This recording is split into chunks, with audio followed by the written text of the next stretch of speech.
of that triad that you were laying out is the sense of where does this energy go? How is it channeled somewhere? What is it directed to? And that's related to the topic of theory. That's a sense of what is the cultural need? What is my own need? Where does this go?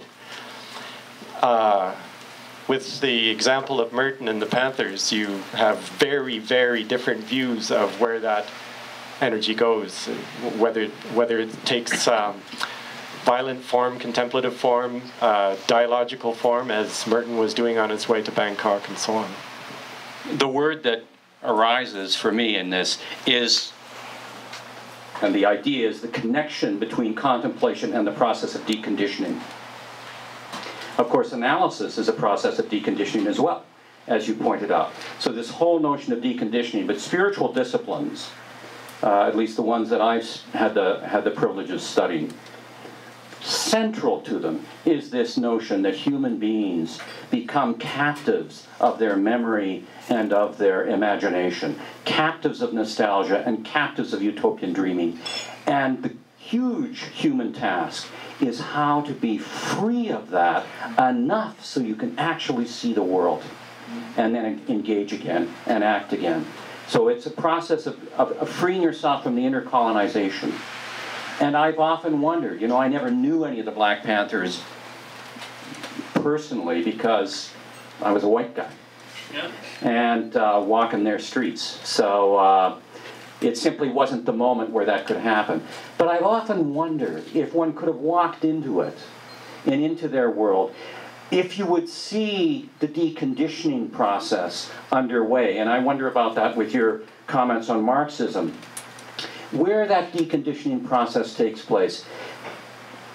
Because I'm certain it must take place there in some ways. I did see the Black Panthers in schoolyards in Chicago feeding children. And I did stop and watch that because they were all armed. Of course, that wasn't unusual. 70% of the people in Chicago were armed at the time. It's just that their arms were rather substantial.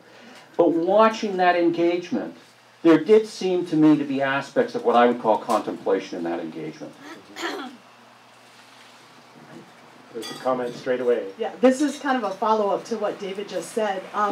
I follow Ronald Rolheiser's blog, the person in your first quote, and his current entry on there talks about the ways that he's basically confessing that he's been too busy to have proper time for contemplation. And yet David's example of the Black Panthers is an example where an action becomes a form of spiritual discipline in a way.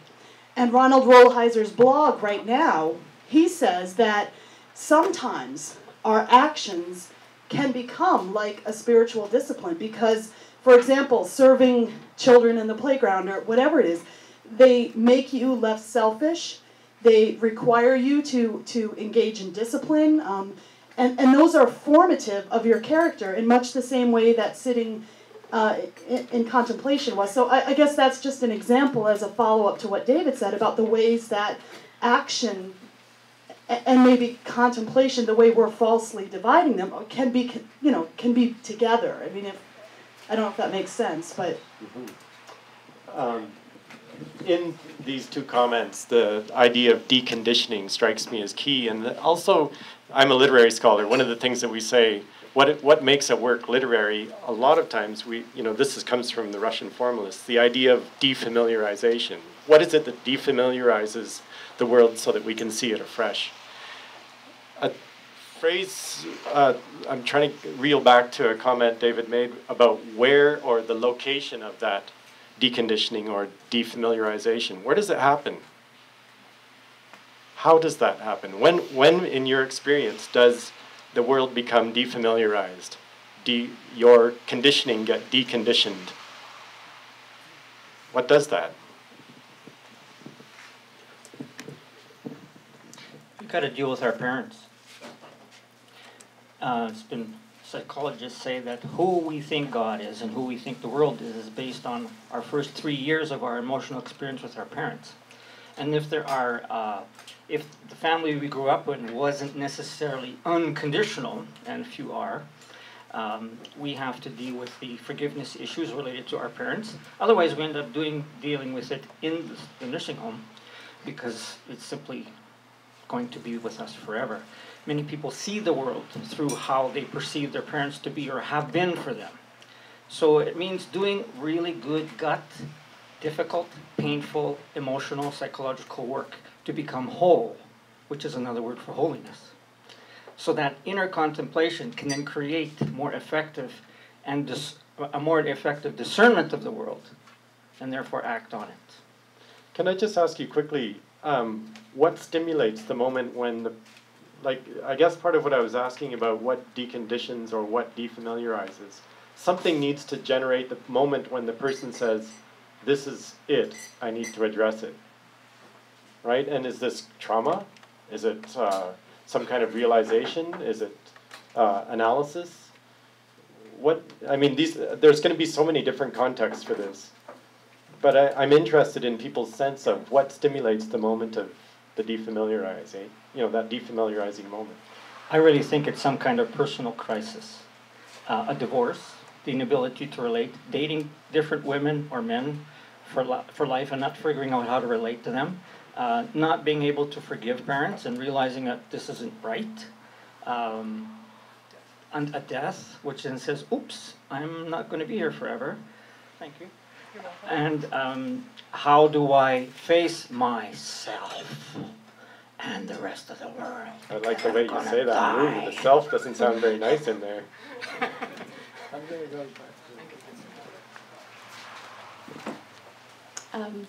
My name's Mary Jane, and hi again, Daniel. Your question is such an interesting one to me because what really helps me come to the place of deconditioning, I would say almost the essential element is silence. And I don't mean silence around me, but I mean interior silence.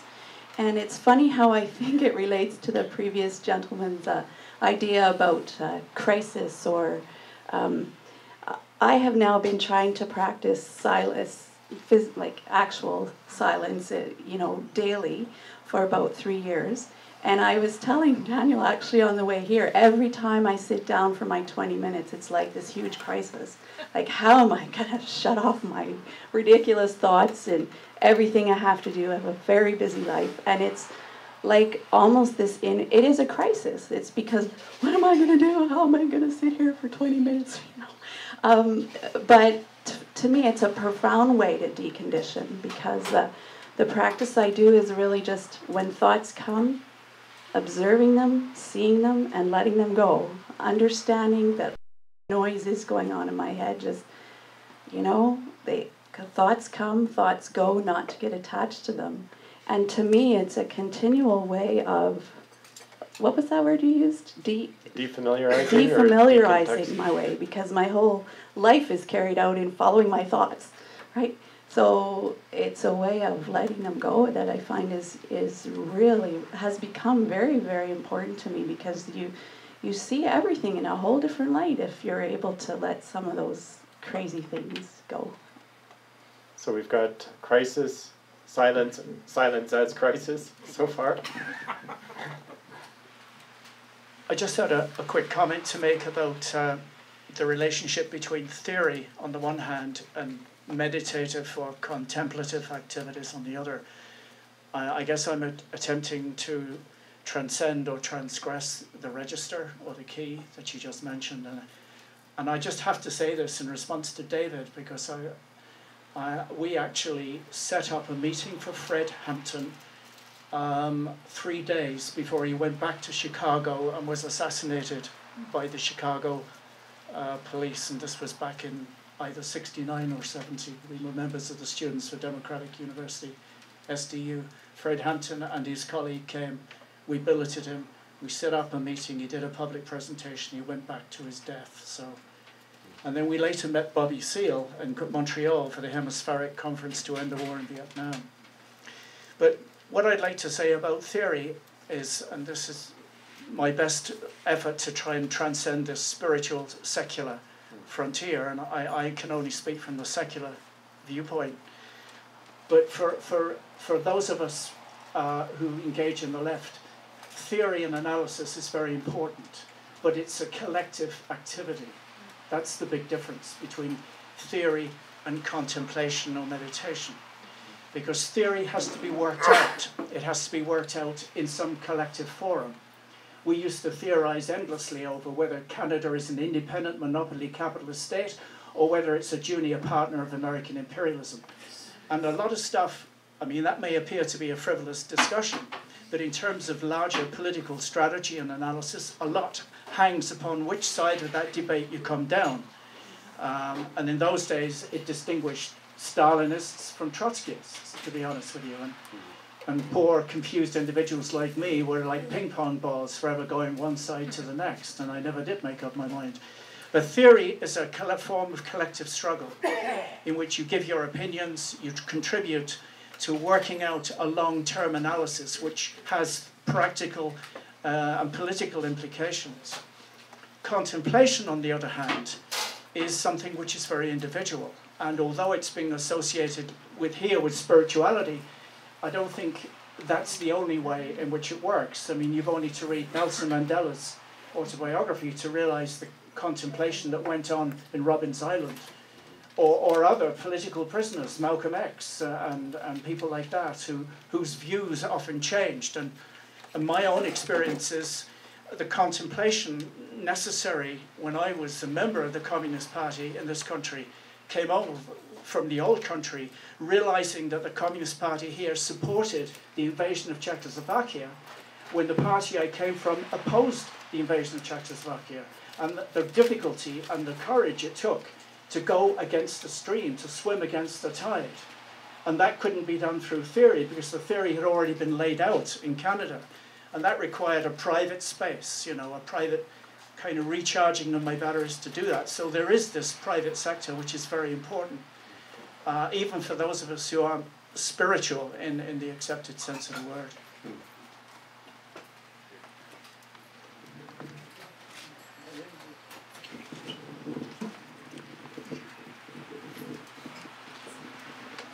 Perhaps I could give a concrete example of how in my own life I attempt to bridge these things that have been going around the room and maybe redeem myself too. But I didn't intend to start things off on an institutional level by my initial comments. I'm obviously much more interested in how I do that in my personal life.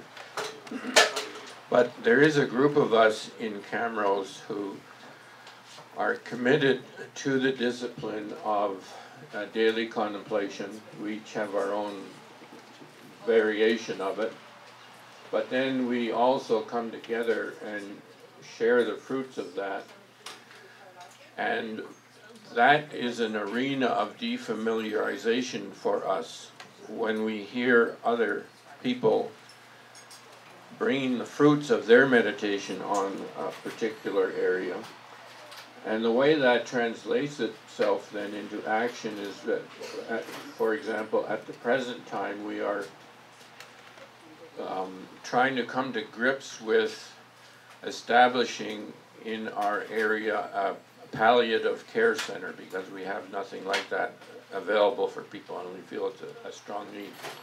So we try to join our experience, our personal experiences in our own contemplative life with the group experience, and then try to discern what action that is leading us toward, if any. So that's just one example of that people might be interested in. Could I just ask you, just given the previous gentleman's comment about theory being done in the collective and being done in a community, and being oriented towards practical processes and analyses and so on. You started your comment by talking about the contemplative practices that people have